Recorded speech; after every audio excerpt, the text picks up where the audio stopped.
Hablamos de ese último ataque en Kharkov que ha dejado al menos 14 heridos en un día en el que Volodymyr Zelensky ha hecho un nuevo nombramiento. En este caso, recordemos, ha hecho nombrar a nuevo jefe de gabinete al responsable de inteligencia del Ministerio de Defensa, a Kirill Budanov. ¿A qué responde todo esto? ¿En qué contexto se ha realizado este cambio?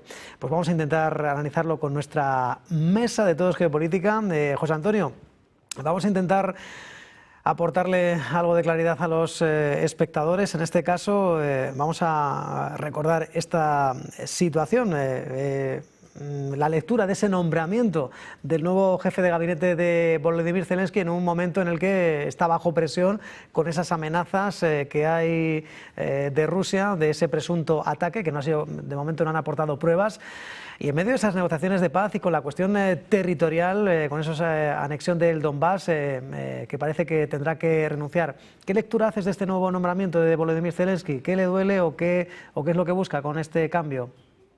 La situación desde el punto de vista militar en esta guerra es muy dura. Termina el año y empieza el año en condiciones realmente muy difíciles para Ucrania y con muchos intereses además de dinamitar las posibilidades y los avances hacia una paz con seguridad para todas las partes y el fin del conflicto, porque de una manera simbólica, una residencia presidencial rusa en Novgorod, que es territorio de la Federación Rusa, ha sido atacada por 91 drones que buscaban golpear al presidente, por lo menos simbólicamente al presidente de la Federación Rusa, ¿no? La CIA, el jefe de la CIA, que es un funcionario nombrado por Trump, se ha adelantado a decir que no era un ataque de la parte ucraniana, ¿no? Lo cual, pues si no es la parte ucraniana y si hay un conflicto entre Ucrania y Rusia, pues solo falta que hablen de los extraterrestres venidos de no sé qué planeta. Es decir, que hay una multiplicación de golpes, de provocaciones. La parte europea no tiene mucho interés en llegar a estos acuerdos de paz y de hecho estos días en YouTube se ha expresado una persona presentada como un antiguo analista de la CIA norteamericana, un señor que se llama Larry Johnson, que ha dicho que el canciller alemán, el señor Friedrich Merz, lo que está haciendo es trabajar por el interés de sus antiguos empleadores, que son el fondo de inversiones financieras más grande del mundo occidental, que es BlackRock, que tiene muchas inversiones hechas precisamente en Ucrania y que no tiene interés, desde luego, en perderlas, sino más bien en prolongar el conflicto, ¿no? Este conflicto, otro antiguo analista de la CIA también norteamericana, de nombre Ray McGovern, declara también en una entrevista en YouTube que Ucrania no tiene ninguna posibilidad de ganar en este conflicto, ¿no?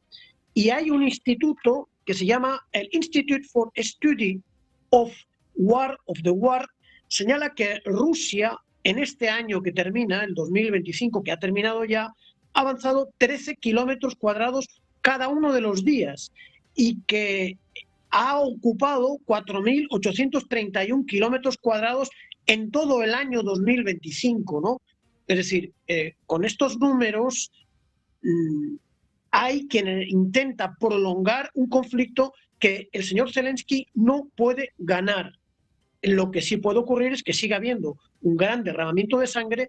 Trump ha prometido que se van a producir la solución a muchos conflictos. En realidad, Zelensky sabe positivamente que si la administración norteamericana firmemente deja de apoyar el esfuerzo militar de Ucrania, el conflicto terminaría rápidamente. De hecho, el enviado especial del presidente Trump, el señor Stephen Witkoff, ha estado negociando estos días y estas horas pasadas con la parte europea las condiciones de seguridad para Ucrania, ¿no?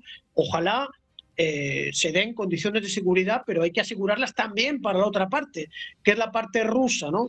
Y mientras tanto, según las fuentes rusas, por lo tanto son fuentes de un país que está en guerra y que no tiene la obligación de que le creamos ni de emitir una información objetiva, ya las pérdidas del ejército ucraniano en este año que acaba de terminar serían casi 500.000 de hombres, entre heridos, prisioneros y muertos, con esa salvedad que digo. Un país en guerra pues no emite información verídica. Lo que sí está claro es que es un conflicto muy sangriento, que hay fuerzas muy interesadas en que no se llegue a la paz y que esto es algo absolutamente lamentable y que en algún momento la historia, digamos, pondrá en claro quién obstaculizó la solución pacífica y rápida a este conflicto absolutamente sangriento y terrible, ¿no? Que ha estado al borde de llevar a la humanidad a un conflicto nuclear y por lo tanto a desaparecer la vida en este planeta, ¿no?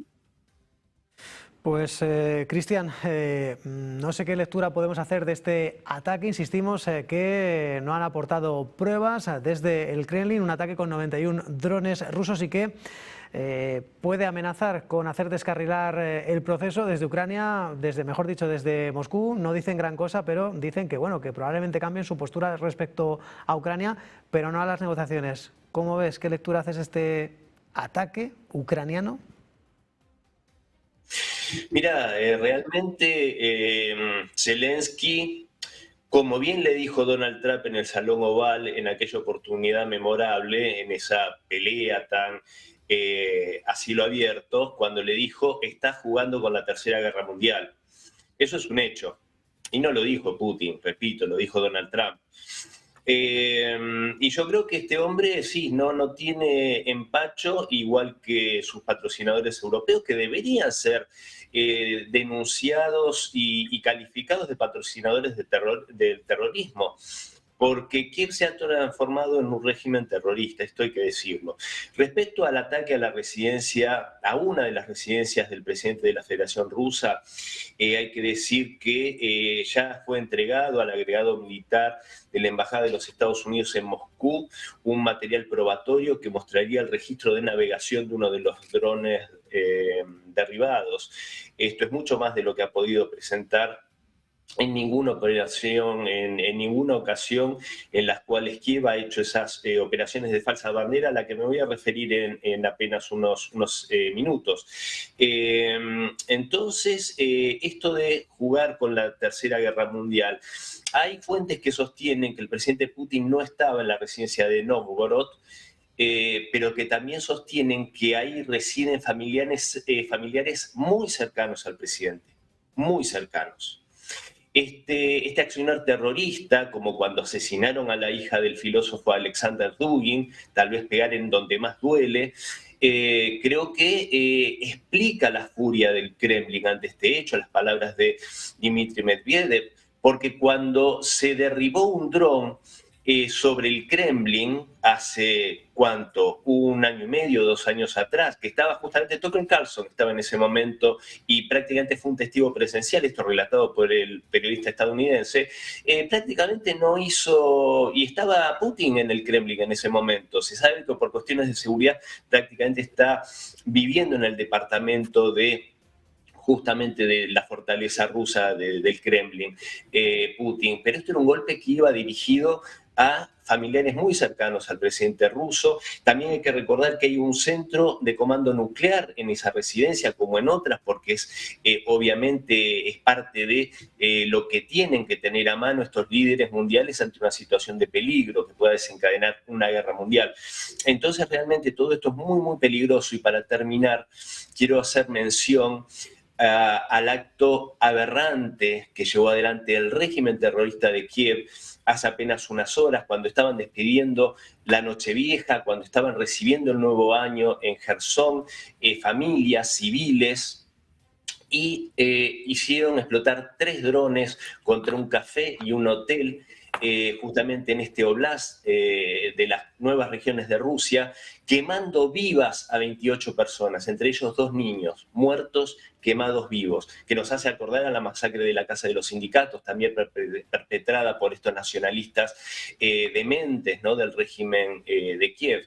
Entonces, realmente es un régimen terrorista. Yo hace algunos días en esta prestigiosa pantalla, cuando se me preguntaba sobre el atentado con coche bomba contra un general, decía que es un acto terrorista. Un contertulio no coincidía conmigo, está perfecto, pero un régimen que utilice este tipo de mecanismos, como hacen los israelíes con los Vipers y con tantas cosas, es un régimen que comete actos de terrorismo de Estado. Asesinar con una bomba en el auto a Daria Dugina, una joven historiadora, periodista, filósofa, es un acto de terrorismo. Al bloguero Tatarsky, cómo se vanagloriaba el régimen de Kiev de las gravísimas heridas que le causaron también con una bomba en su auto al escritor Zahar Prilepin, que gracias a Dios salvó la vida. Entonces realmente, y aparte se habla de una falsa bandera, una posible falsa bandera en el atentado a la residencia de Putin. ¿Cuándo los rusos hicieron una falsa bandera? Yo no lo recuerdo sinceramente, y sino que me refuten. Lo que sí recuerdo, cuando murieron 2 polacos en territorio de ese país por un misil ucraniano, y Zelensky a los 4 vientos gritaba que era un ataque de Rusia contra Polonia y pedía el artículo 5. Cuando hicieron ese montaje absurdo, burdo, con ese dron arriba de una conejera apoyado, cosas realmente absurdas. Y así, bueno, Bucha, y podríamos señalar un montón de falsas banderas de Kiev. De Rusia, sin embargo, yo no recuerdo falsas banderas. ¿Por qué debería hacer Rusia una falsa bandera cuando está ganando este conflicto? Cuando esta guerra de desgaste le está ganando, y le está ganando no a Ucrania, le está ganando a la OTAN. Entonces realmente, pero creo que sí, y con esto cierro, están cruzando líneas muy delicadas, muy peligrosas, y yo creo que Kiev es un régimen terrorista, y los patrocinadores europeos realmente son patrocinadores de una organización y un régimen terrorista. Pues está el terreno de juego y la batalla por el relato mientras se juega el partido. En este caso, Ucrania ahora no descarta un ataque ruso de falsa bandera a partir del 7 de enero, y no sé si esto también podría relacionarse de una forma bastante directa con este nuevo nombramiento del jefe de gabinete, asegurando que ahora Ucrania se tiene que centrar, dice Zelensky, en temas de seguridad, en el desarrollo de la defensa y una vía diplomática en las negociaciones. ¿La lectura que haces de este último nombramiento del jefe de gabinete, nuevo jefe de gabinete de Zelensky?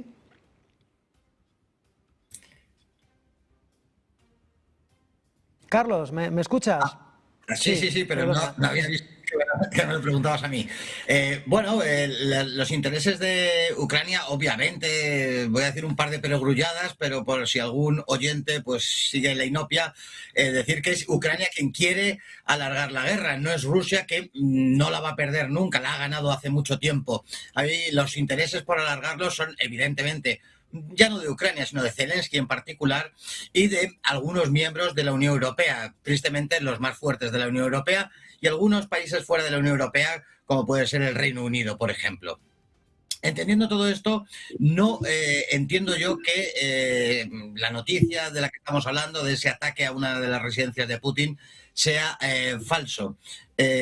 No ha cometido nunca, se ha dicho muy bien que no, esos ataques de falsa bandera nunca los ha llevado a cabo Rusia. Estamos hablando de que Rusia no ha llevado a cabo asesinatos selectivos, sí los ha, ese bloque otanista sí los ha hecho Estados Unidos, los ha hecho Israel, lo ha intentado y lo ha hecho Ucrania.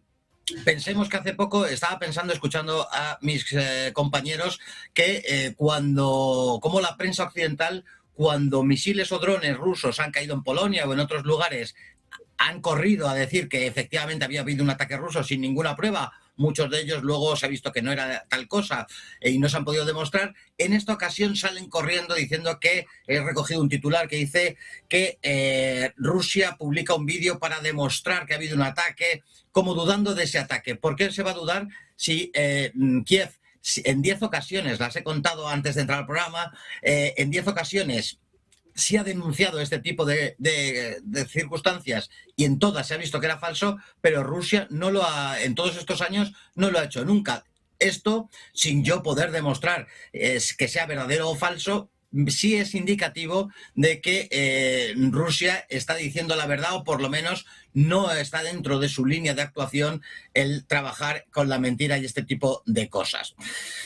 Yo entiendo que si es mentira sería para ganar tiempo Rusia, pero Rusia no tiene tampoco la intencionalidad de ir ganando tiempo. Cuanto más tiempo pase y se puedan boicotear esas negociaciones de paz, es verdad que Rusia lo que va a suceder es que va a ganar más territorio. No le interesa a Rusia esa guerra de desgaste e ir ganando más territorio, pero lo que tiene Rusia era lo que ha querido desde el principio de la guerra, reconquistar las zonas que a su criterio, que bajo su criterio son rusas, como es Crimea y la parte del Donbass. Aquí lo que ha sucedido es que lo último de lo último ha sido ese ataque a Kharkov.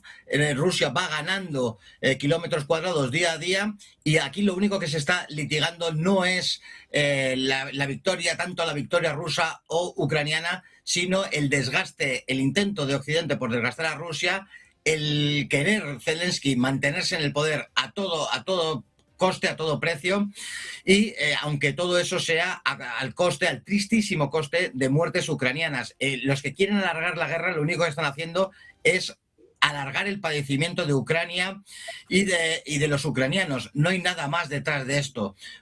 Seguramente cuando se ponga fin a esto, cuando Occidente entienda que esta guerra no tiene ningún sentido, Rusia va a aceptar sentarse a esa mesa de negociaciones. No va a poder estar Zelensky en esa mesa, por supuesto. Rusia se va a contentar con los territorios que a su criterio son rusos, e incluso Ucrania va a entrar en la Unión Europea, no así en la OTAN. Pero todas estas cosas que ya sabemos hace mucho tiempo, hay fortísimos intereses, como digo, que quieren, que se resisten a que esto se cumplimente, porque hay detrás una industria militar que le interesa seguir ganando dinero, porque hay detrás unos intereses para ir creando la sensación de que Rusia es el gran enemigo a batir, porque se nos está contando, igual que estábamos hablando antes de Irán, sobre determinados temas, y este es uno fundamental, Ucrania. Es importantísimo seguir manteniendo una serie de narrativas, y en esas estamos. Hoy hablamos del ataque a esa residencia de Putin, pero acordémonos que como desde el año 22 estamos hablando de que Rusia había saboteado el Nord Stream, de que Rusia había bombardeado tal o cual país, y luego se va demostrando que es mentira, pero salen nuevas noticias para ir manteniendo esas narrativas. La narrativa oficial nos dice que Rusia es la gran agresora, que es el peligro, que Ucrania lucha por la democracia, la libertad y los derechos humanos, y todo eso es falso porque los verdaderos intereses son otros muy diferentes.